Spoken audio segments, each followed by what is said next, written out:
আসসালামু আলাইকুম ওয়া রাহমাতুল্লাহি ওয়া বারাকাতুহু।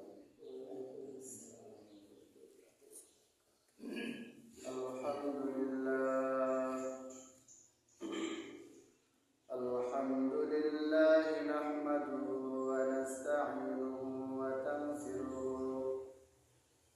ওয়া নাউযু বিল্লাহি মিন শুরুরি আনফুসিনা ওয়া মিন সাইয়্যাতি আ'মালিনা মান ইয়াহদিল্লাহু ফালা মুদিল্লা লাহু ওয়া মান يضلل فلا هادي له ونشهد أن لا إله إلا الله وحده لا شريك له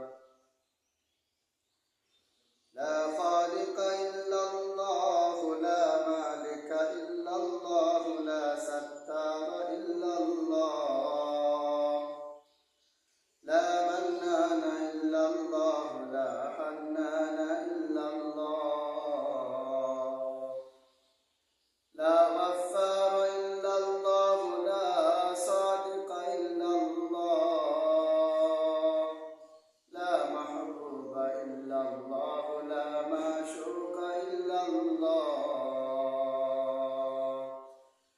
لا منذور إلا الله لا عاشق إلا الله لا رحمن إلا الله لا رحيم إلا الله لا إله إلا الله أما بعد فأعوذ بالله من الشيطان الرجيم بسم الله الرحمن الرحيم كل نفس ذائقة الموت وإنما توفون أجوركم يوم القيامة فمن زحزح عن النار وأدخل الجنة فقد فاز وما الحياة الدنيا إلا متاع الغرور آمنت بالله صدق الله مولانا العظيم شرع اللهم صل على محمد وعلى آل محمد كما صليت على إبراهيم وعلى آل إبراهيم إنك حميد مجيد اللهم بارك على محمد وعلى آل محمد كما باركت على إبراهيم وعلى آل إبراهيم إنك حميد مجيد سبحانك لا علم لنا إلا ما علمتنا إنك أنت العليم الحكيم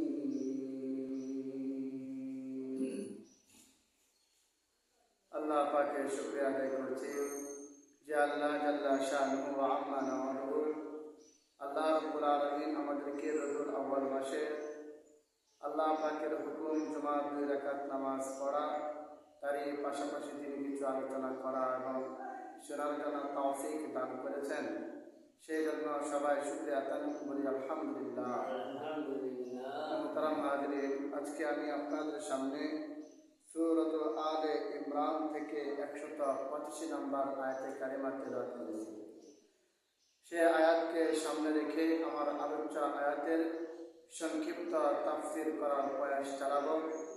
ওমা তাওফীক ইল্লা বিল্লাহ। আল্লাহ রাব্বুল আলামিন আমার তেলাওয়াতকৃত আয়াতের মধ্যে মৃত্যু নিয়ে আলোচনা করেছেন। সূরা আলে ইমরানের 185 নম্বর আয়াতের মধ্যে আল্লাহ রাব্বুল আলামিন চারটা বিষয় নিয়ে আলোচনা করেছেন। তারতিবান ধারাবাহিকভাবে ইনশাআল্লাহ 4টা বিষয় আমি আপনাদের সামনে আপনাদের খেদমতে সংক্ষিপ্ত আকারে পেশ করব। আল্লাহ তৌফিক চাহে। আমরা যে সমস্ত আমাল করি, যে সমস্ত কাজকর্ম করি, সমস্ত কাজকর্ম আল্লাহ রাব্বুল আলামিন দেখেন, সমস্ত বিষয় দেখেন এবং সমস্ত কাজকর্মের মধ্য থেকে যেগুলি ভালো, ভালোর প্রতিদান আল্লাহ রাব্বুল আলামিন দিবেন, যেগুলি মন্দ, মন্দের প্রতিদান শাস্তিও আল্লাহ তাআলা দিবেন। ফামান ইয়ামাল মিসকালা যাররাতিন খায়রান ইয়ারা ওয়া মান ইয়ামাল মিসকালা যাররাতিন শাররান ইয়ারা। কিয়ামতের দিবসে যে ব্যক্তি যাররা পরিমাণ নেক আমাল করেছে আল্লাহ রাব্বুল আলামিন তাকে তার প্রতিদান দিবে, এবং যারা যারা পরিমাণ বদ কাজ করেছে, বদ কুকর্ম করেছে, কাজ করেছে, তাকেও তার শাস্তি প্রদান করা হবে। মুহতারাম হাজরিন, আল্লাহ রাব্বুল আলামিন সূরাতুল হাশরের মধ্যে ঈমানদারদেরকে লক্ষ্য করিয়া বলতেছেন, ইয়া আইয়ুহাল্লাযীনা আমানুত্তাকুল্লাহ, ইয়া আইয়ুহাল্লাযীনা আমানুত্তাকুল্লাহ ওয়াল তানজুর নাফসুম মা কদ্দামাত লিগাদ ওয়াত্তাকুল্লাহ ইন্নাল্লাহা খাবীরুম বিমা তা'মালুন। আল্লাহ রাব্বুল আলামিন বলেন, হে ঈমানদারগণ, তোমরা আল্লাহকে ভয় করো। ইয়া আইয়ুহাল্লাযীনা আমানুত্তাকুল্লাহ, রব বলেন তোমরা আল্লাহকে ভয় করো। ভয় করলে কি লাভ? ওয়া ইয়াত্তাকিল্লাহা ইয়াজআল লাহু মাখরাজা। আপনি আমি যদি আল্লাহকে ভয় করি তাহলে হতে পারবো মুত্তাকি। আল্লাহ রাব্বুল আলামিন মুত্তাকিদের কি পুরস্কার দিবে? যারা মুত্তাকি হবে, তাকওয়াবান হবে, আল্লাহ রাব্বুল আলামিন তাদেরকে পুরস্কার দিবেন। তারা ধারণা করতে পারবে না। আল্লাহ তাআলা তাদের ধারণাহীন জায়গা থেকে রিজিকের ব্যবস্থা করে দিবে। ওয়ামান ইয়াত্তাকিল্লাহা ইয়াজআল লাহু মাখরাজা। যারা আল্লাহকে ভয় করে আল্লাহ রাব্বুল আলামিন তার জন্য রিজিকের ব্যবস্থা করে দিবেন। আল্লাহ রাব্বুল আলামিন তার পথ চলার রাস্তা সহজ করে দিবেন। ইয়া আইয়ুহাল্লাযীনা আমানুত্তাকুল্লাহ ওয়াল তানজুর নাফসুম মা কদ্দামাত লিগাদ ওয়াত্তাকুল্লাহ ইন্নাল্লাহা খাবীরুম বিমা তা'মালুন। আরশের মালিক আল্লাহ বলেন, হে ঈমানদারগণ, ইয়া আইয়ুহাল্লাযীনা আমানুত্তাকুল্লাহ, হে ঈমানদারগণ, তোমরা আল্লাহকে ভয় করো এবং লক্ষ্য করো। ওয়াল তানজুর নাফসুম মা কদ্দামাত লিগাদ, চিন্তা করো আগামী কালের জন্য কি পাঠিয়েছ। ময়দানে মাহশারের মধ্যে আল্লাহ রাব্বুল আলামিন আপনি আমার হিসাব দিবেন। আল্লাহ রাব্বুল আলামিন আমাদেরকে প্রতিদান দিবেন। লক্ষ্য করো, ওয়াল তানজুর নাফসুম মা কদ্দামাত লিগাদ, লক্ষ্য করো, চিন্তা করো আগামীকালের জন্য কি পাঠিয়েছ।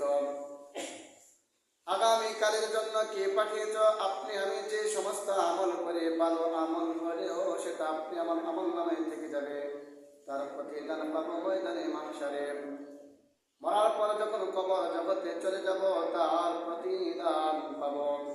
আপনি আমি যে সমস্ত কুকর্ম করি এই কুকর্মের শাস্তি কিন্তু ময়দানে মাহশারে পাওয়া যাবে। মৃত্যুর পর কবরে রাখা হবে। মুনকার নাকির এসে 3টা প্রশ্ন করবে। প্রশ্নের জবাব না দিতে পারলে আমাদের শাস্তি শুরু হয়ে যাবে। ইয়া আইয়ুহাল্লাযীনা আমানুত্তাকুল্লাহ ওয়াল তানজুর নাফসুম মা কদ্দামাত লিগাদ ওয়াত্তাকুল্লাহ ইন্নাল্লাহা খাবীরুম বিমা তা'মালুন।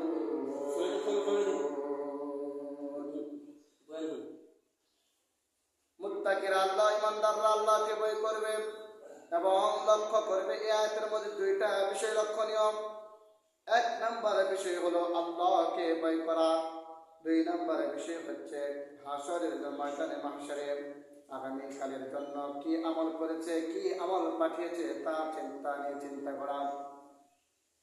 ক্ষমতার বদৌলতে ফিলহাল বর্তমানে মানুষের উপর জুলুম করা হয়, নির্যাতন করা হয়, একবারও বান্দাগুলি চিন্তা করে না একদিন না একদিন আল্লাহর কাছে জবাব দিতে হবে, জবাবদিহিতার কাঠগড়ার মধ্যে দাঁড়াতে হবে।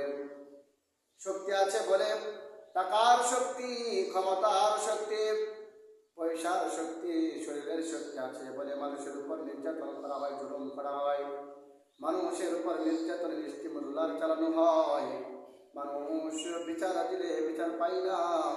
ওই সমস্ত ব্যক্তিরা একবারও চিন্তা করে না হাসরের মাঠে আমার কি অবস্থা হবে। আল্লাহ রাব্বুল আলামিন সূরাতুল হাশরের মধ্যে বলেছেন ঈমানদারের একটা গুণ হলো আল্লাহকে ভয় করা। দুই নাম্বার ওয়াল তানজুরু নাফসুম মা কদ্দামাত লিগাদ। দুই নাম্বার হচ্ছে তারা আগামীকালের জন্য চিন্তা করবে, চিন্তা করে দেখবে আগামীকালের জন্য তারা কি পাঠিয়েছে। ওয়াল তানজুরু নাফসুম মা কদ্দামাত লিগাদ ওয়াত্তাকুল্লাহ ইন্নাল্লাহা খাবীরুম বিমা তা'মালুন। নিশ্চয়ই আল্লাহ রাব্বুল আলামিন আপনি আমি যে সমস্ত কাজকর্ম করি, ভালো হোক কিংবা খারাপ হোক, সমস্ত বিষয়ের খবর রাখেন।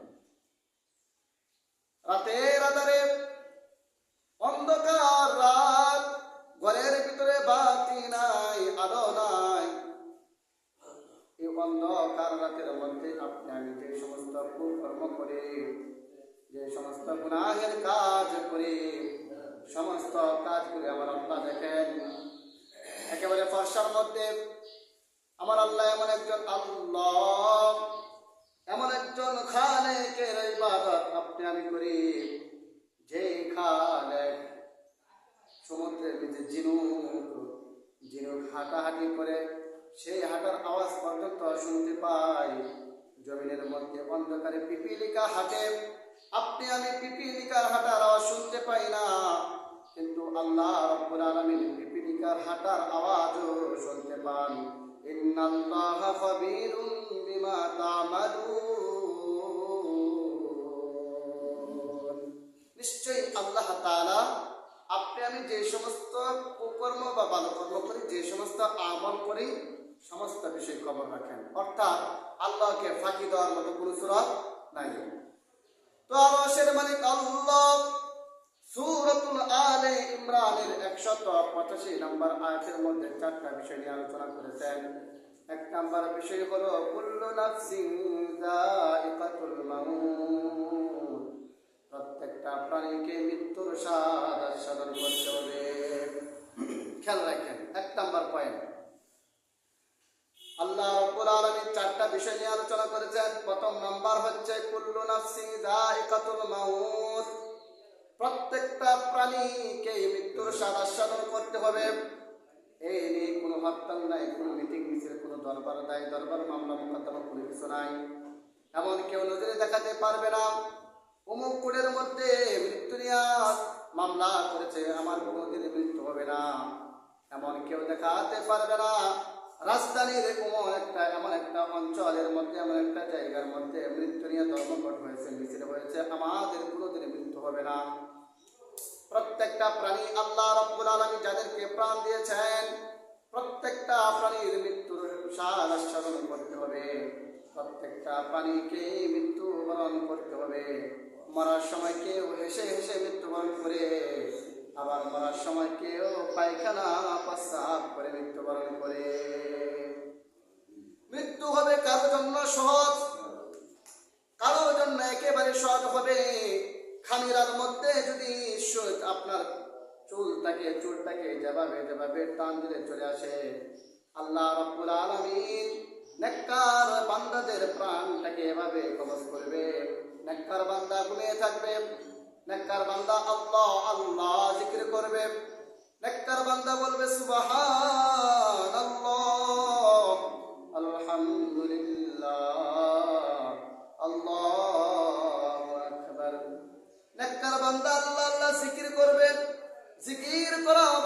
মৃত্যুবরণ করবে, আর বৎকার বান্দা গুলি পায়খানা প্রস্রাব করে দিবে, মৃত্যুর সময় পায়খানা প্রস্রাব করে দিবে, তার মুখের কাছে পানি নিয়ে যাওয়া হবে, সে পানি চাইবে কিন্তু পানি পান করতে পারবে না।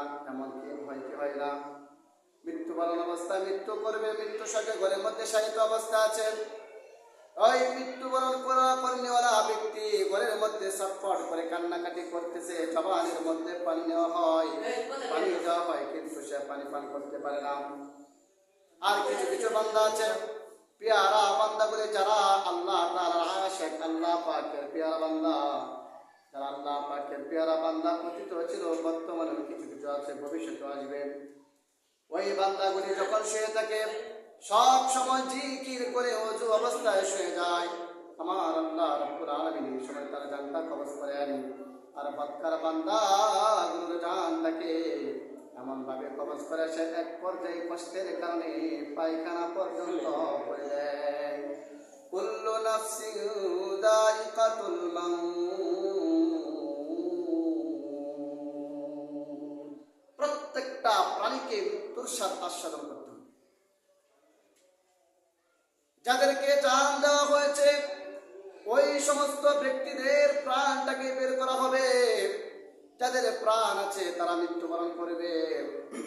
কেউ বাবার আগে মৃত্যুবরণ করে, স্বামীর আগে স্ত্রী মৃত্যুবরণ করে, স্ত্রীর আগে স্বামী মৃত্যুবরণ করে, বাবার আগে সন্তান মৃত্যুবরণ করে। কবি বলেন, আল মাউতু কাসুন কুল্লু নাসিন শারিবু, আল কবরু বাইতুন কুল্লু নাসিন দাখিলু। কবি চমৎকার ভাষায় বলেন, আল মাউতু কাসুন কুল্লু নাসিন শারিবু, আল মাউতু কাসুন কুল্লু নাসিন শারিবু, আল কবরু বাইতুন কুল্লু নাসিন দাখিলু। মৃত্যু এটা এমন একটা পাত্র, যেই পাত্র থেকে সবাইকে পান করতে হয়। কবর এটা এমন একটা ঘর, যে ঘরের মধ্যে কাউকে আগে কাউকে পরে প্রবেশ করতে হয়। কুল্লু নাফসিন যায়িকাতুল মাউত, কুল্লু নাফসিন যায়িকাতুল মাউত। প্রত্যেকটা প্রাণীকে মৃত্যুর স্বাদ আস্বাদন করতে হবে। মুরব্বী, হ্যাঁ মুরব্বী, এই যে মুরব্বী, হ্যাঁ মুরব্বী, কথা বলেন কেন?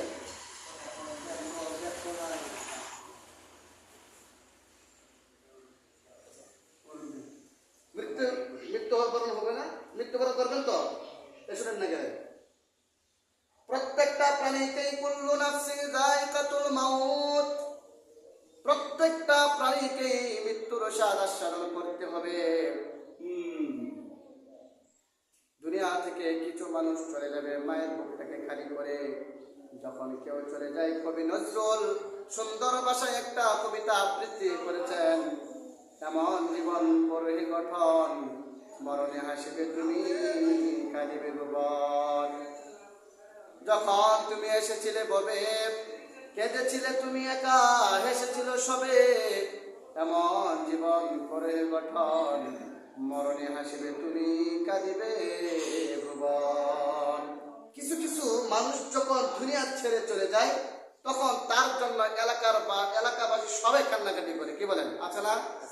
আর যখন কিছু কুলাঙ্গার দুনিয়া ছেড়ে চলে যায়, ভুবন আনন্দে উল্লাস করে, আনন্দে উৎফুল্ল হয়ে যায়। ওই বেঈমানটা মারা গেছে, পাগল হয়েছে, কেননা ওই বেঈমানটা মানুষের উপর নির্যাতন করছে। তার নির্যাতনের কারণে মানুষ কিন্তু ভালোভাবে চলতে পারে নাই। তো মানুষ যখন মৃত্যুবরণ করে কয়েকদিন যাবৎ ফেরেশতারা কিন্তু তারা বাড়িতে আসা যাওয়া করে, তদন্ত নেই। যেমন ভাবে দেখবেন, বর্তমানে মানুষদেরকে বোঝানো একেবারেই সহজ। যদি কেউ কাউকে মেরে ফেলার পর আপনার সিআইডি যারা আছে, পাগলের বেশ ধারণ করে এলাকার মধ্যে ঘোরাফেরা করে, দেখে তার খুনিকে, আসামিটাকে তালাশ তল্লাশি করে পাগলের বেশ ধারণ করে।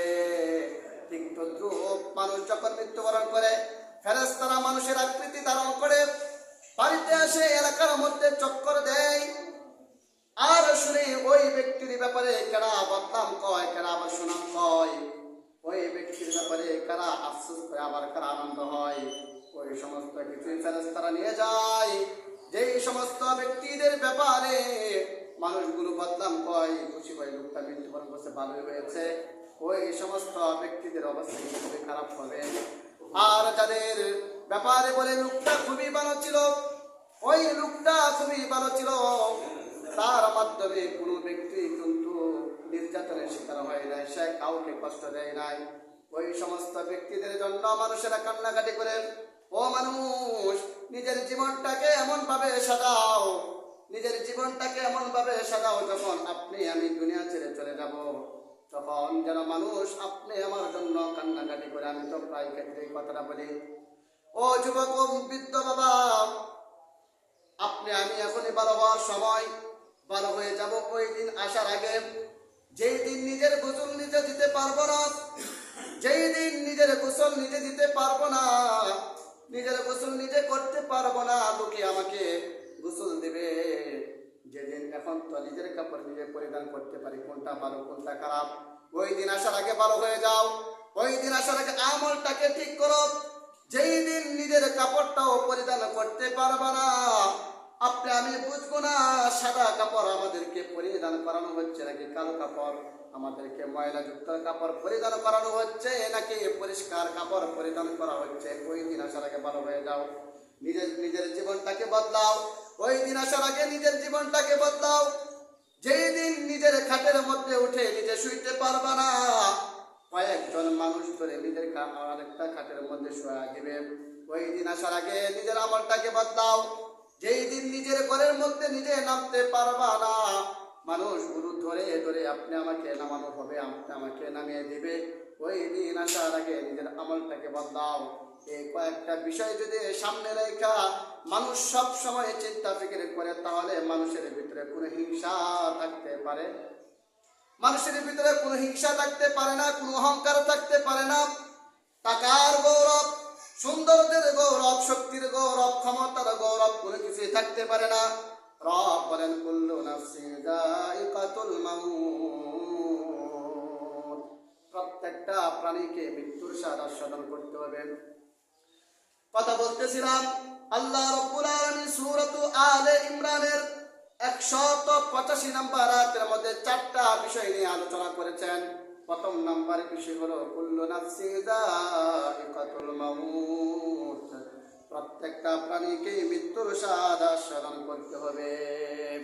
মরার আগে আপনি আমি যে সমস্ত আমল করব তার প্রতিদান কখন পাবো? রব বলেন ওয়া ইন্নামা তুওয়াফাউনা উজুরাকুম ইয়াওমাল কিয়ামাহ, ওয়া ইন্নামা তুওয়াফাউনা উজুরাকুম ইয়াওমাল কিয়ামাহ, কিয়ামতের দিন প্রত্যেক ব্যক্তির আমলের বদলা দেওয়া হবে, প্রত্যেক ব্যক্তির নেক আমলের বদলা দেওয়া হবে, প্রত্যেকটা ব্যক্তির বদ আমলের শাস্তি দেওয়া হবে। কিয়ামতের দিন এমন একটা অবস্থা হবে, একটা কিতাব তার সামনে পেশ করা হবে, ওই ব্যক্তিটা যখন তার আমলনামা দেখবে, আমলনামা দেখে বলবে আই হাই কবে চুরি করছিলাম, ছোট থেকে ছোট গুনাহটাও তো ছাড়ে নাই, ছোট থেকে ছোট সবটাও তো ছাড়ে নাই, বড় থেকে বড় সবটা তো ছাড়ে নাই, বড় থেকে বড় গুনাহ তো ছাড়ে নাই। এই কিতাবের মধ্যে সমস্ত বিষয় লিপিবদ্ধ করা থাকবে, 2 নাম্বারই করার মতো কোনো অপশন আল্লাহ রাব্বুল আলামিন হাশরের মাঠে দিবেন না। এটি বলেন ওয়া ইন্নামা তুওয়াফাউনা উজুরাকুম ইয়াওমাল কিয়ামাহ, সেদিন কিয়ামতের দিন তোমাদেরকে আমলের বদলা দেওয়া হবে, পরিপূর্ণ প্রতিদান দেওয়া হবে। 1 নাম্বার হলো কুল্লু নাফসিন যায়িকাতুল মাউত, প্রত্যেকটা প্রাণীকে মৃত্যুর স্বাদ আস্বাদন করতে হবে। ওয়া ইন্নামা তুওয়াফাউনা উজুরাকুম ইয়াওমাল কিয়ামাহ, কিয়ামতের দিন তোমাদের আমলের বদলা দেওয়া হবে। তোমরা যে সমস্ত কাজ করেছ, রাতের অন্ধকারে, শীতের কনকনে শীত, গরমের সময় কারেন্ট থাকে না, ভালো করে ঘুমাইতে পারি না, আল্লাহ পাকের পেয়ারা বান্দাগুলো যেহেতু রাত্রে বেলা আরামসে ঘুমাইতে পারি না, বিদ্যুৎ ভালো করে থাকে না, একটা কাজ করি, কাজটা কি? রাতের আধারে উঠে ওযু করে তাহাজ্জুদের নামাজে দাঁড়া যায়, কোনো মানুষ কিন্তু বলতে পারে না আপনি আমি যে তাহাজ্জুদ গুজার, কোনো মানুষ কিন্তু বলতে পারে না আপনি আমি যে রাত্রে বেলা তাহাজ্জুদের নামাজ পড়ে, কিন্তু একজন আছেন তিনি কে? আল্লাহ। তিনি কিন্তু অবশ্যই বলতে পারে। অবশ্যই দেখেন যারা তাহাজ্জুদের নামাজ পড়ে রাতের অন্ধকারে, আল্লাহ রাব্বুল আলামিন তাদের ব্যাপারে ফেরেশতাদের মহলে আলোচনা করে, কিরে ফেরেশতারা, আমার ওই বান্দারা কেন এই রাত্রে শেষ দিকে সমস্ত বান্দারা ঘুমিয়ে রয়েছে, কিছু কিছু বান্দা কেন রাতে উঠে ওযু করে নামাজ পড়ে দোয়া করে? ফেরেশতারা বলে, আল্লাহ আপনার কাছে জান্নাত চাই, জাহান্নাম থেকে পানা চাই। আল্লাহ রাব্বুল আলামিন বলে, তারা কি জান্নাত দেখেছে, জাহান্নাম কি দেখেছে? ফেরেশতারা বলে, আল্লাহ তারা কিন্তু জান্নাতও দেখে নাই, জাহান্নামও দেখে নাই। যদি তারা জান্নাত দেখতো কি হইতো? জান্নাত দেখতে আনন্দে আত্মারা হয়ে যেত। আর যদি জাহান্নাম দেখতো তাহলে তারা বুক ফেটে কলিজা বের হয়ে এক পর্যায়ে মৃত্যুবরণ করতো জাহান্নামের ভয়াবহতা দেখে। যখন ওই সমস্ত বান্দারা রাতের আধারে সমস্ত মানুষ ঘুমিয়ে যায়, দুই হাত উঠে দোয়া করে আল্লাহ রাব্বুল আলামিন ওই সমস্ত বান্দার ব্যাপারে ফেরেশতাদের মহলে আলোচনা করে, ফেরেশতারা তোরা সাক্ষী থাক, আমি আমার এই বান্দাটাকে মাফ করে দিলাম। ফাতাগাজ্জাদ বিহি নাফিলাতান লাকা আসা আন ইয়াবআসাকা মাকামান মাহমুদা। যারা তাহাজ্জুদের নামাজ পড়ে, আল্লাহকে ভয় করে তাহাজ্জুদের নামাজ পড়ে, এর প্রতিদান দেওয়া হবে গোপনে ভাবে। আপনি পকেট থেকে 5টা টাকা বের করে দুনিয়ার কোনো মানুষ দেখে নাই, একজন দরিদ্র অসহায় মানুষকে দান করে দিলেন, এটা তো দেখেছেন আল্লাহ। এটার প্রতিদানও দিবে, তবে যদি আপনি আমার ইখলাস ঠিক থাকে। কারণ আপনি আমার তো কেউ তো হাসান বসরির মতো আর রাবিয়া বসরির মতো হতে পারছে না। রাবিয়া বসরি একজন মহিলাই ছিল, হাসান বসরি একজন পুরুষই ছিল। পুরুষ ঠিক আছে, কিন্তু পুরুষের মধ্যে চ্যাম্পিয়ন পুরুষ, কি বলেন, আশরাফুল রিজাল, আশরাফুল রজুল, সবচেয়ে ভালো একজন পুরুষ ছিল হাসান বসরি। আর সবচাইতে ভালো একজন মহিলা আশরাফুন নিসা ছিল রাবিয়া বসরি, যার জীবনী, যার তিনি জীবিত থাকা অবস্থায় যে সমস্ত কাজকর্ম করেছে ইতিহাসের মধ্যে এখনো সংরক্ষণ করে লিখিত আছে। যে সমস্ত ঘটনাগুলি আমি মনে করি প্রত্যেকটা মুসলমান মা বোনদের জন্য রাবিয়া বসরির জীবনী পড়া দরকার। একদিক দিয়ে ছিল স্বামীর প্রতি খেদমত কর্মীওয়ালা একজন মহিলা, যেমনি ভাবে স্বামীর খেদমত করেছে তেমনি ভাবে আল্লাহ তাআলার একজন আশিকা ছিল, খুবই ইবাদতগুজার একজন বান্দী ছিল, তার নাম হলো রাবিয়া বসরি রহমতুল্লাহ আলাইহা। আল্লাহ তাআলা তার প্রতি খুবই রাজি ছিল, তার আমলও আল্লাহ তাআলা খুবই পছন্দ করতেন। এই ঘটনাটা প্রায় সময় আমি বলে থাকি, মৃত্যুবরণ যখন করব, আপনি আমাকে যখন কবরে রাখা হবে কি জবাব দিব? আপনি আমি জানি মুনকার নাকির আয়েশা আপনি আমাকে তিনটা প্রশ্ন করবে, তিন প্রশ্ন করবে। মুনকার নাকির যখন প্রশ্ন করবে তখন কি জবাব দিব? সবাই কিন্তু চিন্তিত, কি জবাব দিব? যদি আমল ভালো না হয় কিন্তু আমি জবাব দিতে পারবো না। বারবার যদি জীবিত থাকা অবস্থা করে, মান রব্বুকা ওমা দীনুকা ওমান নাবিয়ুকা, তোমার দিন কি, তোমার নবীকে, তোমার আল্লাহকে, তোমার রবকে, এটা যদি বারবার প্রতিদিন যদি তসবিহ হিসাবে যদি ব্যবহার করি, এটাকে যদি প্রতিদিন খাতার মধ্যে লিপিবদ্ধ করি, তবুও কিন্তু কবরের মধ্যে যদি আমল ভালো না হয় জবাব দিতে পারবো না। কিন্তু পক্ষান্তরে এমন একজন ব্যক্তি যে কোনোদিন এই 3টা প্রশ্ন নিয়ে কোনো চিন্তাও করে নাই, 3 প্রশ্নের উত্তর নিয়ে কোনো চিন্তা করে নাই, শুধু সে ইবাদত করেছে, আমার আল্লাহ রাব্বুল আলামিন ওই সমস্ত বান্দাদের জবান দিয়ে কবরে যখন রাখবে, মুনকার নাকির যখন আয়েশা তাকে প্রশ্ন করবে, অটোমেটিকলি তার জবান দিয়ে প্রশ্নের উত্তর বের হয়ে আসবে। উত্তর তো দিবে, চমৎকার ভাবে উত্তর দিবে, আরবি ভাষায় উত্তর দিবে। রব্বি আল্লাহ, আমার রব হলো আল্লাহ। এখন আপনি আমি আরবি বলতে পারি না, অনেকে আরবি বলতে পারে না, আরবি বোঝে না। বাংলাদেশের মানুষও কিন্তু মাত্র 3.5 হাত জমিনের নিচে গিয়া বাংলাদেশের মধ্যে কিন্তু বাংলাদেশের যে জমিন আছে, বাংলাদেশের জমিনের মধ্যে 3.5 হাত নিচে গিয়ে সে আরবি দিয়ে কথা বলবে, আরবি দিয়ে উত্তর দেবে, আরবি ভাষা শুরু হয়ে যাবে, বাংলা ভাষা কোনো থাকবে না। এর অর্থ এটা না আমার আল্লাহ বাংলা ভাষা বোঝেন না। আমার আল্লাহ বাংলা ভাষা বুঝে, ফেরেশতারাও বাংলা ভাষা বুঝবে, বোঝার তৌফিক আমার আল্লাহ যদি তাদেরকে দেয়। কিন্তু যে সমস্ত ব্যক্তি এদেরকে দাফন করা হয় ওই সমস্ত ব্যক্তিরা আরবি ভাষায় উত্তর দিবে।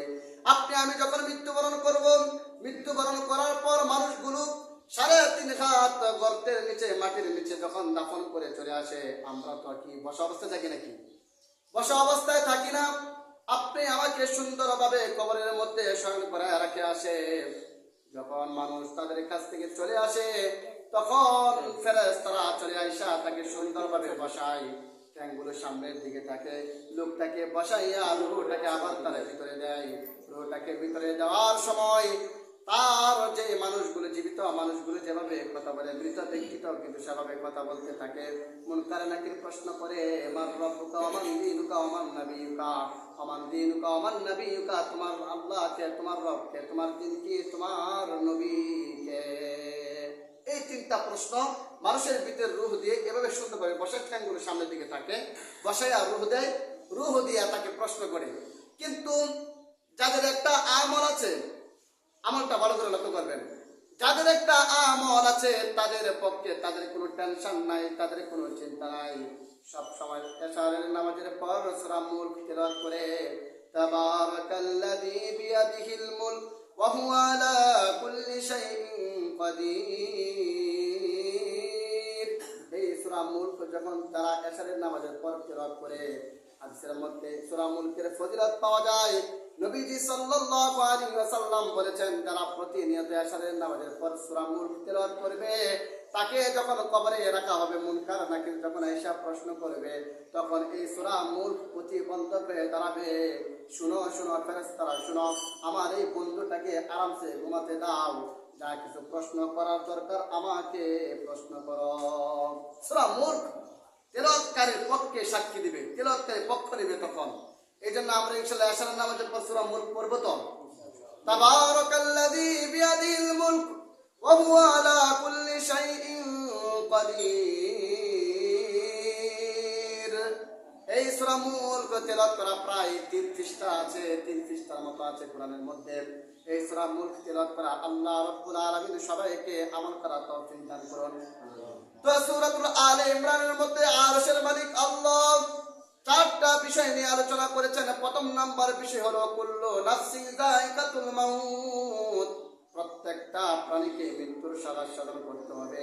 2 নাম্বার হলো ওয়া ইন্নামা তুওয়াফাউনা উজুরাকুম ইয়াওমাল কিয়ামাহ, কিয়ামতের দিন তোমাদের আমলনামার প্রতিদান দেওয়া হবে, তোমাদেরকে প্রতিদান দেওয়া হবে পরিপূর্ণভাবে।